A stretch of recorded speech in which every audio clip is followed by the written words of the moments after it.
সুপ্রিয় দর্শক সবাইকে স্বাগত জানাচ্ছি স্বপ্নধারা নিউজ আওয়ার এক্সট্রায় সহযোগিতায় আলোক হেলথ কেয়ার অ্যান্ড হাসপাতাল। বাবলি ইয়াসমিন পুরো আয়োজন জুড়ে আছি আপনাদের সঙ্গে। আজ আমার নির্ধারিত বিষয় নির্বাচন প্রশ্নে রাজনৈতিক মতভেদ। এই বিষয়টি নিয়ে কথা বলবো। স্টুডিওতে সম্মানিত দুজন অতিথি আমার সঙ্গে উপস্থিত আছেন, পরিচয় করে দিব তাদের সঙ্গে। স্টুডিওতে আছেন গ্লোবাল টিভির চিফ এডিটর নাজমুল আশরাফ, স্বাগত জানাই এই আয়োজনে। আছেন বিএনপির জাতীয় নির্বাহী কমিটির সদস্য শেখ রবিউল আলম, স্বাগত জানাই এই আয়োজনে। শেখ রবিউল আলম, আপনার কাছে শুরু করি। আপনাদের স্থায়ী কমিটির সদস্য সালাউদ্দিন আহমদ বলেছেন যে ভাবটা আমরা বুঝছি এরকম, আনুষ্ঠানিকতার আলোচনার কোনো কমতি নেই, কিন্তু কাজের কাজ নিয়ে কোনো খবর নেই। দুইজন প্রধান উপদেষ্টা আবারও কল করার প্রসঙ্গে এই কথাটি বলেছেন। ডিসেম্বর থেকে জুন মাত্র 6 মাসের ব্যবধান। কেন মনে হচ্ছে যে ডিসেম্বরের পর নির্বাচন দেওয়ার যুক্তি নেই? কেন মনে হচ্ছে? প্রথমত হচ্ছে যে কাজটি বা যে নির্বাচনটি, কাঙ্ক্ষিত নির্বাচন, গণতন্ত্র, ভোটাধিকার, যার জন্য দীর্ঘদিনের সংগ্রাম, সেটি ডিসেম্বরে যদি আপনি করতে পারেন পরিপূর্ণভাবে প্রয়োজনীয় সংস্কার করে, তাহলে কেন সেটা জুন পর্যন্ত প্রলং করবেন? কারণ ভোটাধিকার নির্বাচিত সরকার রাষ্ট্রে একান্তই প্রয়োজন। এই মুহূর্তে রাষ্ট্রের সবচেয়ে বড় সংকট হচ্ছে একটা নির্বাচিত পার্লামেন্ট নাই, জনগণের প্রতিনিধিত্ব করার মতো পার্লামেন্ট নেই। সংস্কারের কথা বলা হয়েছে, ডিসেম্বরে হলেও প্রায় 1.5 বছরের মতো সময় অতিবাহিত হচ্ছে। তারপরও কি নির্বাচন দেরি করার কোনো প্রয়োজন আছে? এবং প্রয়োজনের জন্য কি সরকারি কোনো ব্যাখ্যা আছে? আর কোনো ব্যাখ্যা থাকলে সেটা কি কোনো গ্রহণযোগ্যতা আছে? আপনি কালেক্ষেপণ করছেন, আলোচনা করছেন, সংস্কারের নামে আপনি রাজনৈতিক দলগুলির মতামত নিচ্ছেন, প্রশ্ন আকারে নিচ্ছেন, মতামত আকারে নিচ্ছেন, আপনার ডিজায়ারটাই সংস্কার মনে করছেন, রাজনৈতিক দলের মতামতকে অগ্রাহ্য করার চেষ্টা করছেন। এই ধরনের একটা দোদুল্যমান অবস্থায় পুরো জাতিকে রেখে নির্বাচন প্রলং করার কোনো সুযোগ আছে বলে আমরা মনে করি না। আমরা মনে করি প্রয়োজনীয় সংস্কার করে, এখনো 6 মাস বাকি ডিসেম্বর, তার মধ্যেই একটা গ্রহণযোগ্য নির্বাচন আয়োজন করা সম্ভব। সেখানে কিছুটা কালেক্ষেপণ, কিছুটা আপনার যেটাকে বলা হয় সের অভাব, কমিটমেন্টের অভাব, সেটা আমরা দেখতে পাচ্ছি। এবং সেদিন বলা হয়েছে দেশের বাইরে যে একটিমাত্র রাজনৈতিক দল নির্বাচন চাইছে ডিসেম্বরের মধ্যে। এটা এক ধরনের মিথ্যাচার। এটা এক ধরনের নির্বাচনকে প্রলং করার জন্য রিজিওনাল এবং ইন্টারন্যাশনাল পর্যায়ে এক ধরনের চাতুরতা বা প্রবঞ্চনা। আপনি যদি দেখেন যে 49টি নিবন্ধিত রাজনৈতিক দল আছে, তার অধিকাংশই ডিসেম্বরের মধ্যে নির্বাচন চায়। এবং এটা রিপোর্ট হয়েছে, যুগান্তরে করেছে, যে 53টি রাজনৈতিক দল এই মুহূর্তে তাদের দাবি ডিসেম্বরের মধ্যে নির্বাচন। আবার আপনি বাংলাদেশ প্রতিদিন এটা রিপোর্ট হয়েছে, অনিবন্ধিত এবং নিবন্ধিত সহ প্রায় 100-র কাছাকাছি রাজনৈতিক দল ডিসেম্বরের মধ্যে নির্বাচন চায়। নির্বাচনটা জাতির দাবি, সমগ্র জাতির চাওয়া। এখন রাজনৈতিক দল 2-4টির মধ্যে হয়তো অনীহা আছে, থাকতেই পারে, কারণ এও প্রশ্ন আছে যে তারা কি নির্বাচন করার যোগ্যতা অর্জন করেছে কিনা। আচ্ছা, যে দুটি দল ইতিমধ্যে বলেছে যে প্রয়োজনীয় সংস্কার, বিচার, তারপরে নির্বাচন, তাদের তো দল হিসেবে নির্বাচন করার বৈধতাই নেই। নির্বাচন কমিশনে তাদের নিবন্ধন, একজনের স্থগিত, আরেকজন নিবন্ধন পায়নি। দুটি দল, আপনি যদি আওয়ামী লীগকেও বলেন, তার নিবন্ধন স্থগিত, জামাতের এই মুহূর্তে নিবন্ধন নাই, এনসিপির এই মুহূর্তে নিবন্ধন নাই। তো নিবন্ধিত রাজনৈতিক দল নির্বাচন বর্জন বা চায় একথা বলারও তো অধিকার কম, কারণ আপনার তো নির্বাচনে অংশ নেওয়ারই সুযোগ নেই। আপনি হয়তো কোনো রাজনৈতিক দলকে সমর্থন দিতে পারেন, সরাসরি নির্বাচনে অংশ করতে পারছেন না। তো এই ধরনের নির্বাচনকে প্রলং করার জন্য কিছুটা অপকৌশল রাজনীতির নামে, আপনার যা রাজনীতি বা আপনার নির্বাচন করার অধিকারই প্রতিষ্ঠিত হয় নাই, যোগ্যতাই প্রমাণিত হয় নাই, প্রতিষ্ঠিত হয় নাই, সেজন্যই কি সময়ে প্রলং করাটা বেশি জরুরি? সেই ধরনের আশঙ্কা তো আছে, সেই ধরনের আছে মানুষের মধ্যে, প্রেডিকশন আছে। বলা হচ্ছে রাজনৈতিক দল প্রতিষ্ঠিত করে, তারপর তাদের জনপ্রিয় করে, প্রতিদ্বন্দ্বিতায় সক্ষম করে তারপর নির্বাচন হতে হবে। আচ্ছা, আপনি আমাকে বলেন তো, গণরায় এবং জনগণের ভোটাধিকার কি এইভাবে প্রলং করার নজির পৃথিবীতে কোথাও আছে? তাহলে সেটা বাংলাদেশে কেন হবে? আমরা তো ভোটের জন্য এবং নির্বাচিত সরকার প্রতিষ্ঠিত করার জন্যই তো সংগ্রাম করেছে মানুষ, অধীর আগ্রহে আছে। 17 বছর মানুষ ভোট দিতে পারে না কোনো কারণ ছাড়া। সেই নির্বাচন 1.5 বছরের বেশি প্রলং করার কোনো কারণ আছে বলে বাংলাদেশের মানুষ মনে করে না, রাজনৈতিক দল হিসেবে আমরা মনে করি। অসংখ্য ধন্যবাদ জনাব নাজমুল আশরাফ। ক্ষমতা প্রেমীরা দ্রুত নির্বাচন চাইছে, ভারতীয়দের সঙ্গে এদের আগ্রহ মিলে যাওয়ার আমরা শঙ্কিত। দেশের রাজনৈতিক দলগুলো এখন দুই ভাগে বিভক্ত, একটা হচ্ছে দেশপ্রেমী আর একটা হচ্ছে ক্ষমতাপ্রেমী। যারা দেশপ্রেমী তারা সংস্কার, বিচার এবং নির্বাচন চাইছে, এবং যারা ক্ষমতাপ্রেমী তারা দ্রুত নির্বাচন চাইছে। এটি বলেছেন ইসলামী আন্দোলন বাংলাদেশের আমির রেজাউল করিম। আর যেমনটি জনাব শেখ রবিউল আলম রবি ভাই বলছিলেন, যেমনটি তার প্রেক্ষিতেও আসলে আপনার কাছে কি মনে হয় কারা আসলে নির্বাচন দ্রুত চাইছে আর কারা দেরি চাইছে? রবিউল ভাই কিন্তু এর মধ্যে একটা হিসাব দিয়েছেন যে বিএনপি সহ 53টি রাজনৈতিক দল ডিসেম্বরের মধ্যে নির্বাচন চায় এবং সেই 53টির মধ্যে 30টি নিবন্ধিত দল। আর যারা নির্বাচন চায় না তারা হয় নিবন্ধন পায় নাই বা আগে পেয়েছিল এখন নাই। এনসিপি নিবন্ধন এখনও পায় নাই, যোগ্য হয় না আর কি নিবন্ধন পাওয়ার। জামাতে নিবন্ধন ছিল, এই মুহূর্তে নাই। এর সাথে আরও যেসব ধর্মভিত্তিক দল আছে বেশিরভাগই একটু উগ্রবাদী দল, তাদের বেশিরভাগেরই প্রায় সবারই নাই বলা যায়, দুই একটা ছাড়া। তো ফলে আপনি যখন বলছেন যে একজনের বরাত দিয়ে যে দুভাগে বিভক্ত, এক পক্ষ এটা চায় আরেক পক্ষ এটা চায়, এখন পক্ষ দুটো যদি সমানে সমান হতো তাহলে একটা বিবেচনা আলোচনার বিষয় থাকতো। এখন আপনি কোন দিক থেকে মাপবেন? বিএনপি ইকুয়াল টু কয়টা রাজনৈতিক দল? আমরা যদি বিএনপির ভোটের ইতিহাস দেখি, এই মুহূর্তে বিএনপি ভোট কত শতাংশ আমরা জানি না, কিন্তু আমরা যদি সবশেষ সুষ্ঠু নির্বাচন, গ্রহণযোগ্য নির্বাচনে দেখি, এমনকি বিএনপি হেরে গিয়েও যে নির্বাচনগুলোতে যে শতাংশ ভোট পেয়েছে, ওই হিসাব করলে বাকি সকল দল, আপনি 50, 100, 150 যাই বলেন না কেন, সকল দল মিলে কি বিএনপির ধারে কাছে? নিশ্চয়ই না। তো সেক্ষেত্রে আপনি ভাগটা যখন করবেন তাহলে দেখতে হবে যে কোন পক্ষের পাল্লা ভারী, কাদের প্রতি জনসমর্থন ভারী, এবং গোটা রাজনৈতিক যেই জগৎ বাংলাদেশে তার ভাগিদার কারা বেশি। বিএনপি একাই বাকি সবগুলো মিলিয়ে, বিএনপির মূল প্রতিপক্ষ আওয়ামী লীগ ছিল, এখন নাই। তারপরে তৃতীয় দল হিসেবে জাতীয় পার্টি ছিল, থেকেও নাই।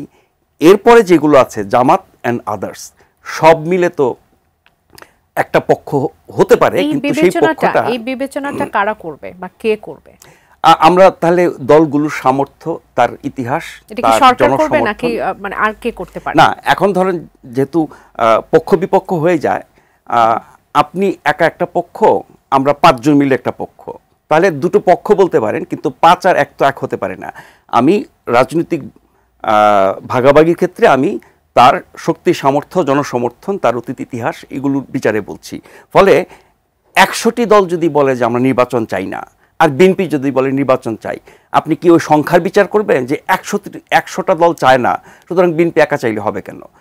তাহলে বিএনপি একা এই 100টা দল মিলে তার ধারে কাছে যায় কিনা সেই হিসাব করতে পারেন। তো এখন যে নির্বাচনে বিএনপি, আমরা যেটি সকলের মধ্যে যে বিষয়টি আছে যে নির্বাচন যদি হয়, বিএনপি সেখানে জয়লাভ করে, তাহলে সেখানে শক্তিশালী বিরোধী পক্ষ থাকবে না, এবং যদি শক্তিশালী বিরোধী পক্ষ না থাকে সেক্ষেত্রে আবারও স্বৈরতন্ত্র ফিরে আসার সম্ভাবনা থাকে। তাহলে কি আমরা নতুন দল আমদানি করব শক্তিশালী বিরোধী দল হওয়ার জন্য?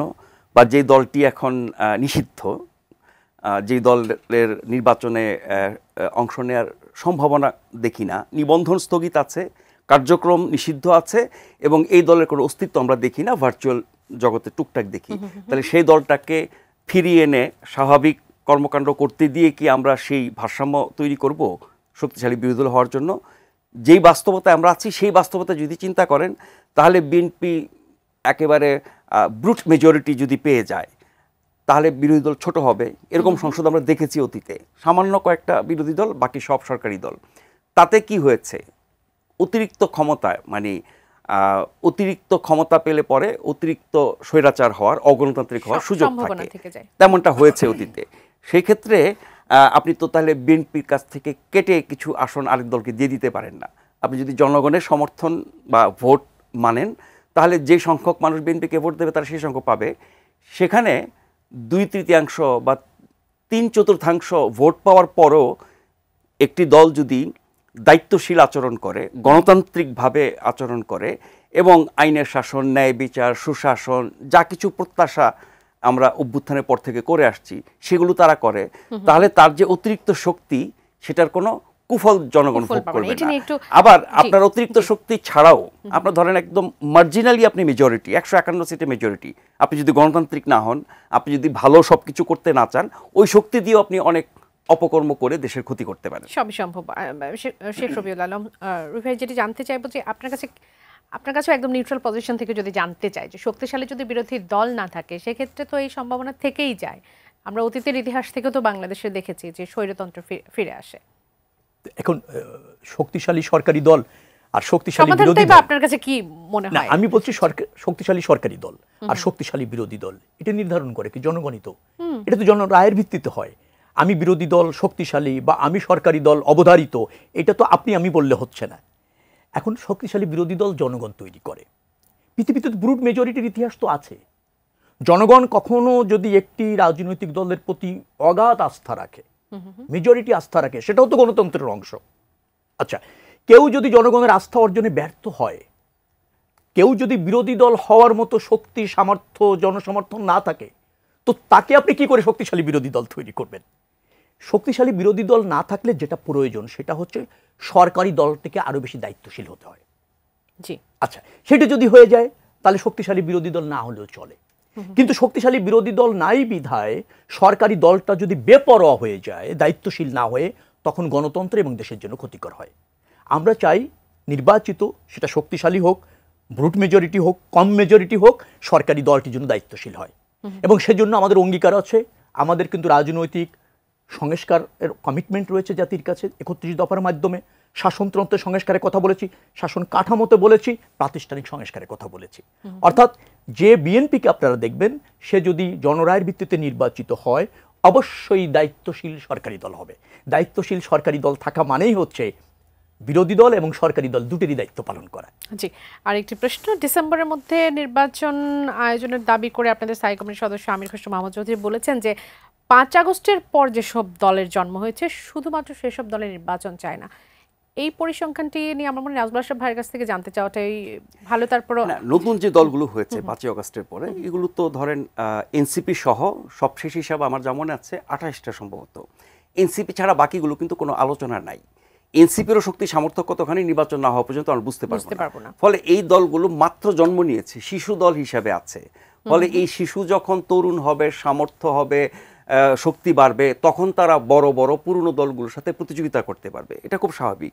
এখন শিশুকে যৌবনে নিয়ে যাওয়া পর্যন্ত কি আমরা নির্বাচনের জন্য অপেক্ষা করব? কারণ যৌবনে প্রৌঢ়ত্বে এরকম অনেক দল তো আছে, তাদের নিয়ে আমাদের নির্বাচন করতে হবে। আপনি ইসলামী আন্দোলনের এক নেতার বক্তব্য বলছিলেন যে যারা ক্ষমতালোভী তারা নির্বাচন দ্রুত চায়, আর যারা নির্বাচন চায় না তারা কি তাহলে? দেশপ্রেমী। তারা দেশপ্রেমী। আচ্ছা, এখন ক্ষমতা তো অনেক ধরন আছে। এই মুহূর্তে ডক্টর ইউনূসের যে সরকার, এই সরকারে কাদের হাতে ক্ষমতা?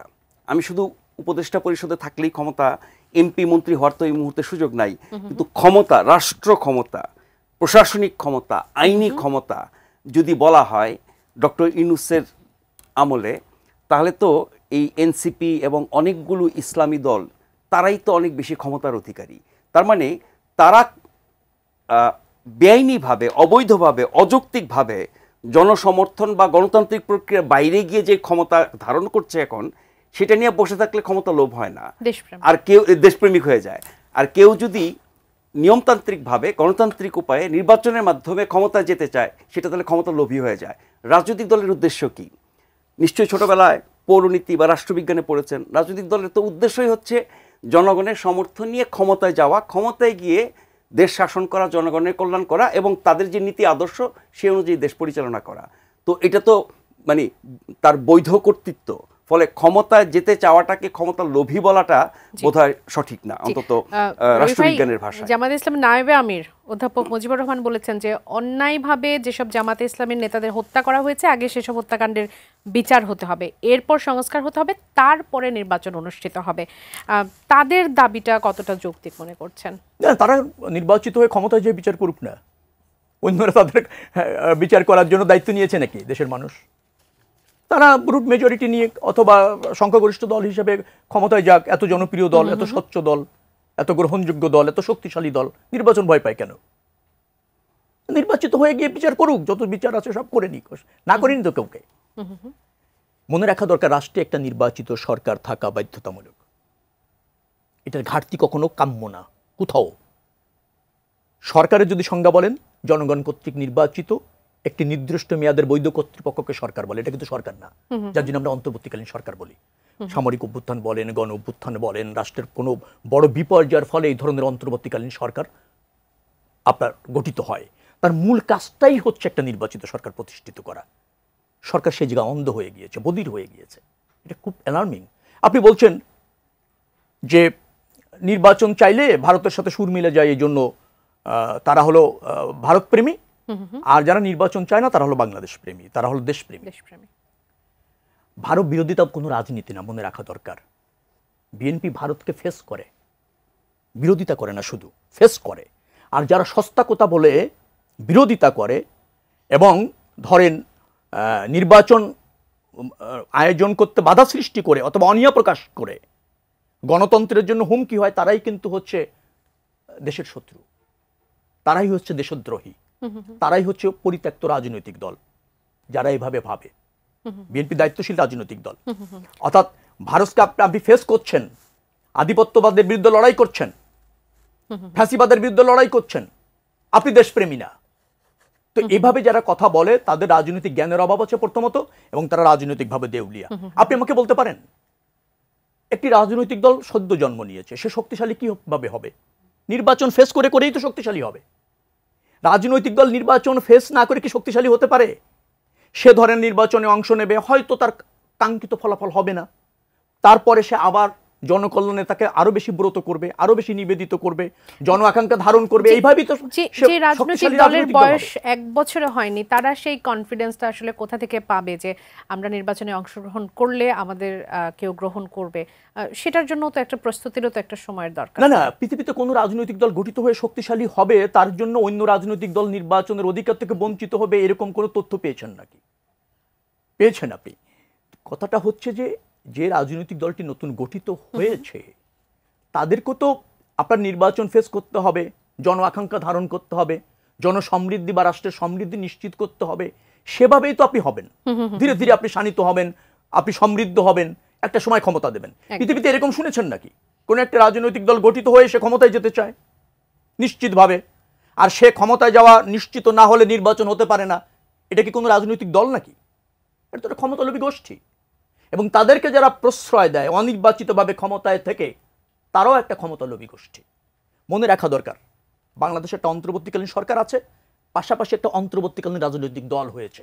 অন্তর্বর্তীকালীন রাজনৈতিক দল, জি, এই দুটি হচ্ছে বাংলাদেশের এখন আপনার গণমানুষের অধিকারের পরিপন্থী কাজ করছে। এই যে অন্তর্বর্তীকালীন যে রাজনৈতিক দলের কথা বললেন, সেটিকে ঘিরে আপনাদের সাথে একটা বিষয়, এবি পার্টি চেয়ারম্যান তিনি বলেছেন যে এনসিপি কিন্তু পর্দার আড়ালে বিএনপির সঙ্গে একটা সিট নেগোসিয়েশনের আলোচনা করেছে। এটা শুক্রবারের একটি ঘটনা। তিনি একটি টকশোতে গিয়ে এই কথাটি বলেন।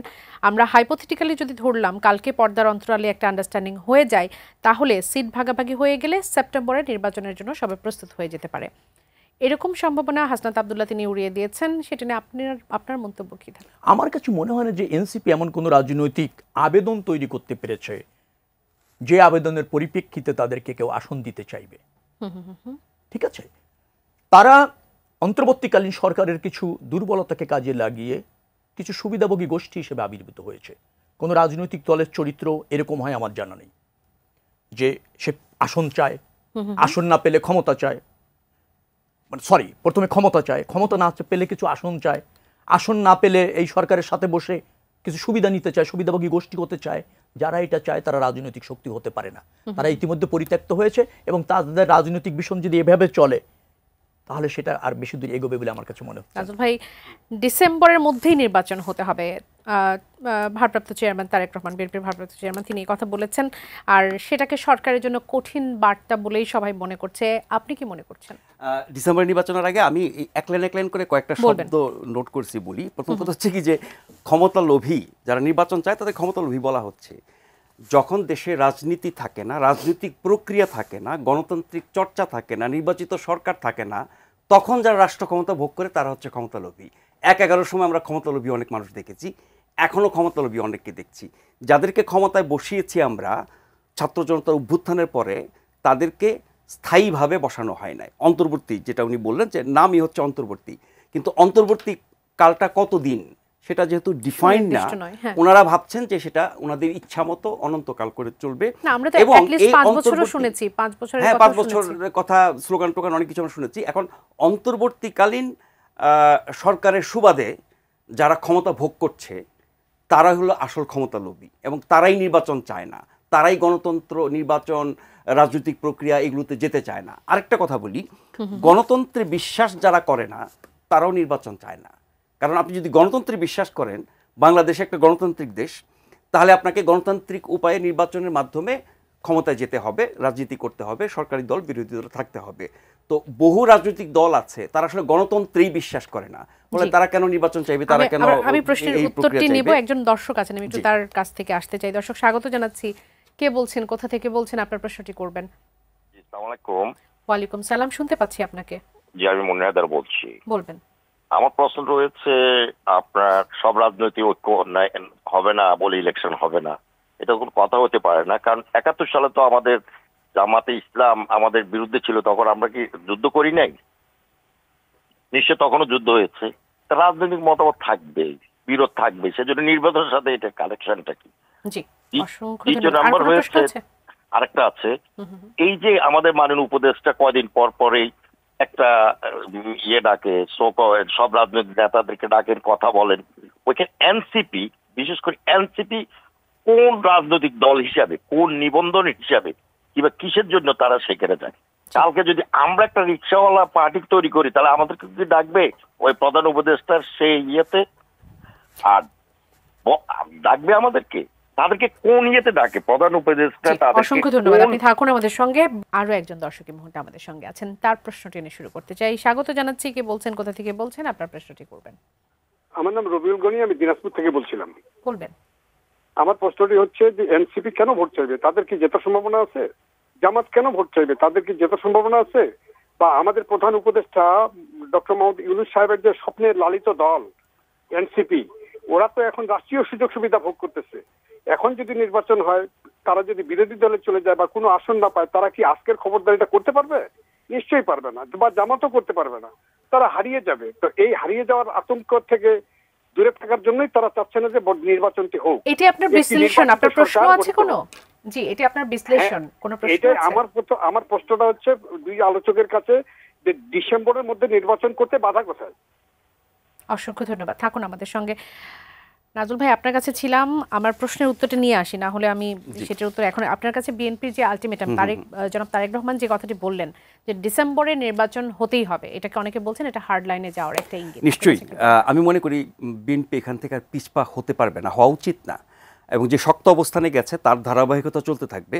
আমরা যেটুকু জানি, আজকে একটা খবরও পড়লাম প্রথম আলোতে, একটা বিশ্লেষণী খবর, বিএনপির ভিতরের সূত্রের খবর, এবং বিএনপির বেশ কয়েকজন স্থায়ী কমিটির সদস্যের বরাত আছে সেখানে, তাদের কি বলে কোটেশন আছে, হ্যাঁ, আমরা যেটাকে বাইট বলি টেলিভিশনে। তার মর্মার্থ হচ্ছে যে বিএনপি আগামী 1 মাস অপেক্ষা করবে, সরকারকে সময় দেবে। এই যে ডিসেম্বরের মধ্যে নির্বাচন হতেই হবে, দিতে হবে, না দিয়ে উপায় নাই, এই অবস্থানটাকে আরো কঠোর করার জন্য বা সরকারকে ভাববার সময় দেওয়ার জন্য 1 মাস সময় দেবে।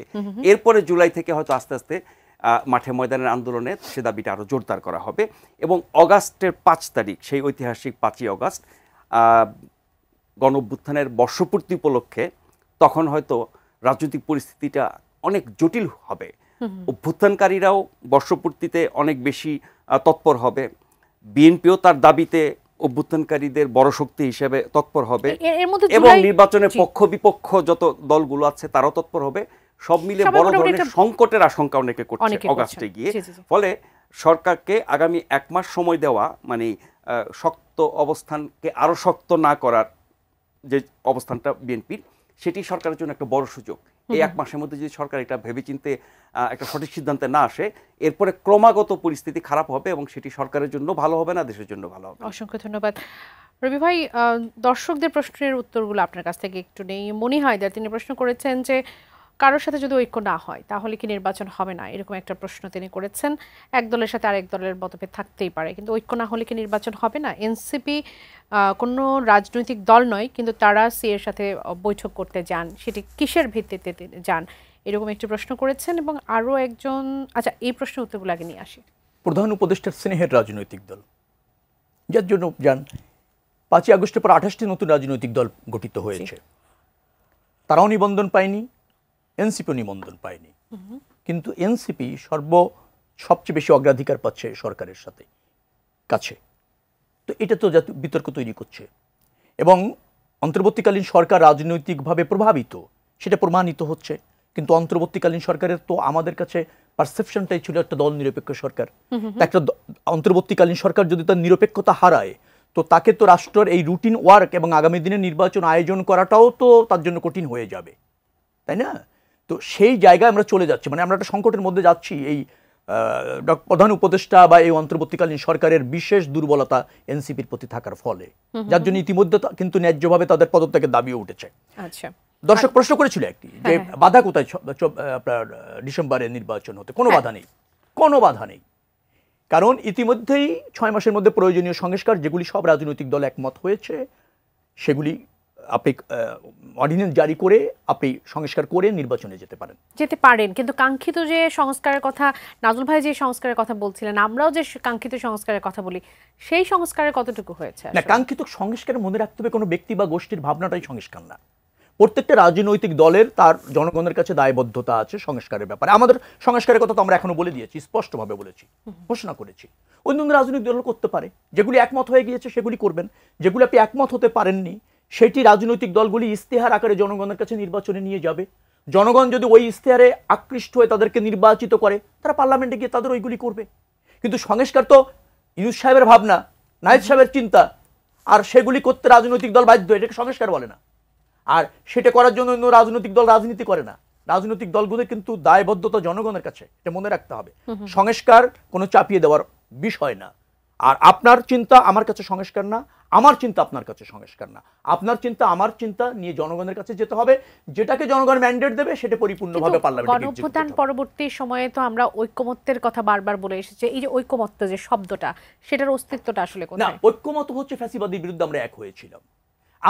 এই একটি ক্ষেত্রে আমরা একটি পরিবর্তিত বাংলাদেশ, আপনি যেটা বলছেন যে নতুন বাংলাদেশ, যেখানে সংবিধান স্বতন্ত্রভাবে মানতে সরকার বাধ্য থাকবে, দায়বদ্ধ থাকবে সংবিধানের কাছে।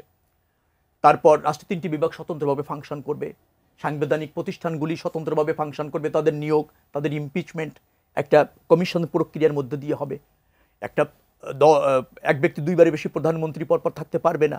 70 অনুচ্ছেদের আমাদের কিছু আপনার সংশোধনের কথা আমরা অঙ্গীকার করেছি। আবার ধরেন সবচেয়ে বড় সংস্কার যেটা, সে সব দল একমত হয়েছে, একটি সংস্কার বাস্তবায়ন হলেই বাংলাদেশের আপনার আমূল পরিবর্তন হয়ে যাবে। সেটা হচ্ছে কি, যে একটা অন্তর্বর্তীকালীন অথবা তত্ত্বাবধায়ক সরকারের অধীনে নির্বাচন। আপনি 5 বছর ক্ষমতায় থাকার পর ক্ষমতা হস্তান্তর করবেন একটা তত্ত্বাবধায়ক সরকারের কাছে, দল নিরপেক্ষ, তাদের অধীনে যদি নির্বাচন হয়, তাহলে জনগণ অবাধে যদি আপনার কাজের মূল্যায়ন করতে পারে, রাজনৈতিক দলগুলির ইস্তেহারের মূল্যায়ন করার অবাধ সুযোগ পায়, তাহলে সব রাজনৈতিক দল সঙ্গে সেটা বাধ্য। এই নির্বাচনের আগেও কি আপনারা সেরকম কিছু যাচ্ছেন? সেটা তো আমরা অঙ্গীকারই করেছি। চাচ্ছি কি, আমাদের অঙ্গীকারই করা আছে। আচ্ছা, আমরা ক্ষমতায় গেলে সংবিধানের সেটা প্রতিষ্ঠিত করব। এই সরকারও যেটা প্রতিষ্ঠিত করে, আমাদের সেখানে দ্বিমত নেই। আমরা মানে সংস্কারের, প্রয়োজনীয় সংস্কারের ব্যাপারে আমরা কিন্তু কনসার্ন। কিন্তু আমি আবারও বলি, সংস্কারের নামে কালেক্ষেপণ, সংস্কার, নির্বাচন আর বিচার, এগুলি শর্ত আপনি জুড়ে দেবেন, সেটি দিয়ে নির্বাচন প্রয়োগ করা। অসংখ্য ধন্যবাদ নাজুল ভাই। এই যে কাঙ্ক্ষিত সংস্কার, এই যে সুনির্দিষ্ট সংস্কার, এই যে মানে বিশেষ সংস্কার, এটার অস্তিত্বটা আসলে কি দেখতে পান আপনি? দেখেন, নির্বাচনের সাথে যারা সংস্কার এবং বিচারের শর্ত জুড়ে দেয়, তাদের মতলবটা একটু সবাই বোঝে। কারণ সংস্কার এবং বিচার কোনোটাই খুব সহসা শেষ হওয়ার কথা না। যতগুলো মামলা আছে, যত অপরাধ গত 15.5 বছরে হয়েছে, তার প্রত্যেকটি অপরাধের এবং সেই অপরাধের সাথে সংশ্লিষ্ট ব্যক্তিদের বিচার শেষ করতে কত বছর লাগবে আমরা জানি না। আর বাংলাদেশের যে বিচার ব্যবস্থা, তার যে সামর্থ্য, মামলা জট, সব কিছু মিলিয়ে একটি মামলা একেবারে বিচারিক আদালত থেকে শুরু করে সর্বোচ্চ আদালত পর্যন্ত, আপিল বিভাগ পর্যন্ত যেতে কত বছর লাগে এগুলো আমরা জানি। ফলে ওই শর্তগুলো দেওয়ার অর্থ হচ্ছে যে অনন্তকাল কোনো নির্বাচন হবে না। আমরা নির্বাচিত না হয়েও, জনগণের সমর্থন না পেয়েও, সংবিধান, গণতান্ত্রিক প্রক্রিয়া, আইন কানুন না মেনেও আমি যদি ক্ষমতা ভোগ করতে পারি, তাহলে তো অনন্তকাল ক্ষমতা থাকতে চাইব। তারাই ওসব অবাস্তব শর্তগুলো দেয়। সংস্কার নিয়ে বিরোধ নাই, সবাই বলে যে কিছু সংস্কার করা দরকার, যাতে করে আমরা আর স্বৈরাচারী বা ফ্যাসিবাদী শাসন ব্যবস্থায় ফেরত না যাই, বা কেউ সেখানে ফেরত যেতে না পারে। সেই সংস্কারগুলো 11টা কমিশন হয়েছে সরকারের, এবং তার মধ্যে 5টি কমিশনের প্রস্তাব নিয়ে যেই ঐক্যমতের চেষ্টা করা হচ্ছে, সে ঐক্যমতের প্রক্রিয়ার আরেক ধাপ শুরু হতে যাচ্ছে এই আগামীকাল যে মাস শুরু হচ্ছে সে মাস থেকে। এরপরে তৃতীয়, চতুর্থ, পঞ্চম কত ধাপ হবে আমরা জানি না। তার মানে আপনি চাইলেই শুধুমাত্র সংস্কারের ব্যাপারে সবগুলোতে ঐক্যমত প্রতিষ্ঠা কতদিনে করতে পারবেন তার নিশ্চয়তা নাই। দ্বিতীয় কথা হচ্ছে যেগুলোতে ঐক্যমত নাই ওগুলোকে আপনি শর্ত হিসেবে দিয়ে দিচ্ছেন। যেমন বিএনপি যে সংস্কার প্রস্তাবগুলো মানে না, এনসিপি বলতেছে এইগুলোই করতে হবে, এগুলি হচ্ছে মৌলিক সংস্কার। তো এখন এনসিপির কথায় হবে না বিএনপির কথায় হবে? এনসিপি ছোট দল, শিশু দল, বিএনপি পুরনো দল, পরিণত বয়স্ক দল, সেভাবে বিচার যদি নাও করি, ঠিক আছে, তাহলে নির্বাচনে আসো, নির্বাচনে এসে তোমরা বলো যে এই বিষয়গুলো করতে হবে, আমাকে ভোট দাও। বিএনপি বলুক না আমরা এটা বাদ দিয়ে এই করবো, আমাকে ভোট দাও। জনগণ ডিসাইড করো, যদি আপনি গণতন্ত্রে বিশ্বাস করেন। আপনি যদি গণতন্ত্র না চান, আপনি গায়ের জোরে মপতন্ত্রের মাধ্যমে রাষ্ট্র ক্ষমতা হাতে নিয়ে কোনো না কোনো পরিস্থিতি তৈরি করে যদি আপনার কাছে ক্ষমতা হাতে রাখতে চান এবং আপনার ইচ্ছাই সবার ইচ্ছা, তাহলে ফ্যাসিবাদ কাকে বলে? গুটি কয়েক লোক যখন ক্ষমতার জোরে আপনার কি বলে পেশির জোরে মপ তৈরি করে সরকারকে হুমকি দিয়ে এটা সেটা ঘেরাও করে দাবি আদায় করতে পারে, ওটাকে তাহলে কি বলে? আমরা বলছি মপতন্ত্র। তার মানে ওখানে হচ্ছে গায়ের জোরে, ক্ষমতার জোরে আপনি সব কিছু করতে চান আপনার মতো করে, কিন্তু আপনার মতো বাকি মানুষ চায় কি না, সংখ্যাগরিষ্ঠ মানুষ চায় কি না, সেটা যাচাইয়ের পরীক্ষায় আপনি যাবেন না। মানে আপনি পরীক্ষা দিতে চান না কখন? যখন আপনি জানেন যে পরীক্ষা দিলে আপনি পাশ করবেন না, তখন আপনি বলেন না পরীক্ষা পিছাইতে হবে, পরীক্ষা পিছাইতে হবে। আমরা তো ইউনিভার্সিটিতে, কলেজে, স্কুলে এগুলো দেখি। যারা প্রিপেয়ার্ড না পরীক্ষার জন্য বা যারা জানে পরীক্ষা দিলে ফেল করবে, তারা কিন্তু পরীক্ষা না দেওয়ার আন্দোলন করে। যারা পাশ করবে না জানে, তারা বলে পরীক্ষা ছাড়া আমাকে পাশ করায় দাও। তো সেরকম কিছু দল তো আমরা দেখছি দাঁড়িয়ে যাচ্ছে, পরীক্ষা না দিয়ে পাশ করতে চায় বা পরীক্ষাই দিতে চায় না, বা পরীক্ষাটা এমন সময় দিতে চায় যতদিন পর্যন্ত তারা এই কর্তৃত্ব, ক্ষমতা, সুবিধা ভোগ করতে থাকবে। এগুলো তো হতে পারে না। জি, আসবো নিশ্চয়ই আপনার কাছে। একটা প্রশ্ন রেখে যাই। বিএনপি স্থায়ী কমিটির সদস্য বাবু গাশ্বরচন্দ্র রায় বলেছেন যে ছাত্র জনতার বিজয়ের সুফল কিছু মানুষ ভোগ করতে চাইলে তারা ইতিহাসের আস্থা করে যাবে। সেটি নিয়ে নিশ্চয়ই আপনার কাছ থেকে শুনবো। রবি ভাই, হঠাৎ করে একটা সংগঠন জাতীয় সরকারের একটা রূপরেখা উপস্থাপন করেছে, যেখানে ডক্টর মোহাম্মদ ইউনূসকে রাষ্ট্রপতি, জনাব তারেক রহমানকে প্রধানমন্ত্রী, জামাতের আমিরকে উপপ্রধানমন্ত্রী করে, হঠাৎ করে এই বিষয়টির আবির্ভাব, সেটিকে কিভাবে দেখছেন? এরকম উদ্ভট টাইপের লোক বাংলাদেশে অনেক আছে, দলও আছে। হ্যাঁ, তো একটা সমাজ যেহেতু গণতান্ত্রিক সমাজ, অনেকের চাওয়া থাকবে, প্রস্তাবনা থাকবে। এগুলি নিয়ে আমার মনে হয় টেলিভিশনে আলোচনা না করে সময় খবর করাই ভালো। এটা করতে গেলেও তাদের একটা প্রাধান্য পেয়ে যায়। আচ্ছা, এবার চিন্তার দ্বিতীয় ধাপের যে বৈঠকটা হতে যাচ্ছে প্রধান উপদেষ্টার সাথে, মানে হঠাৎ করে কোনো কিছু, যেমনটি নাজুল ভাই বলছিলেন, আসলে হঠাৎ করে কোনো কিছু তো আবির্ভূত হয় না, নিশ্চয়ই এর পেছনে বিশেষ কোনো কারণ থাকে, আপনারাও নিশ্চয়ই সেটা ফাইন্ড আউট করবেন। দ্বিতীয় ধাপে আসলে আপনাদের দাবিগুলো কি থাকতে পারে? নাজুল ভাই, আপনার কাছে প্রশ্ন রেখে গিয়েছিলাম যে এই যে সংস্কারের কথা বলি আমরা, কাঙ্ক্ষিত সংস্কারের কথা বলি, আমাদের একেবারে বেসিক সংস্কারের কথা বলি, এটার অস্তিত্ব আসলে কোনগুলো? না, কাঙ্ক্ষিত মানে কার কাঙ্ক্ষিত? আপনার কাঙ্ক্ষিতটা কি সারা দেশের মানুষের কাঙ্ক্ষিত? আমার কাঙ্ক্ষিতটা কি বিএনপির কাঙ্ক্ষিত? ফলে কাঙ্ক্ষিত আপনি ওটাকেই বলবেন যেখানে বেশিরভাগ মানুষ একমত হবে এবং তাদের আকাঙ্ক্ষা ব্যক্ত করবে। বেশিরভাগ মানুষের কাঙ্ক্ষিত সংস্কারটাই কি সেটা? এখন ধরেন আমরা 18 কোটি মানুষের আকাঙ্ক্ষার কথা তো জানি না, কিন্তু সবাই 18 কোটি মানুষের উপর তো চালাই দেই যে মানুষ এটা চায়, মানুষ এটা আকাঙ্ক্ষা, এটা প্রত্যাশা। তো ভালো জিনিস আপনি জনগণের উপর চাপাই দিতে পারেন, অসুবিধা নাই। কিন্তু আপনার ব্যক্তিগত, গোষ্ঠীগত বা দলীয় আকাঙ্ক্ষাটা কিছু তখন জাতির উপর চাপায় দেন, সেটা কিন্তু ঠিক না। তো কাঙ্ক্ষিত সংস্কারের কথা বলা, বিচার শেষ করার কথা বলা, এবং এই ফ্যাসিবাদদের আমলে যারা নানা অপরাধ করেছে তাদের বিচার শেষ করা, লটকানো, ঝুলানো, এগুলো কথা আমরা শুনছি। আজকে নতুন একটা শুনলাম, মানে 71-এ যারা মানবতা বিরোধী অপরাধ করেছিল, দেশের বিরুদ্ধে যুদ্ধ করেছিল,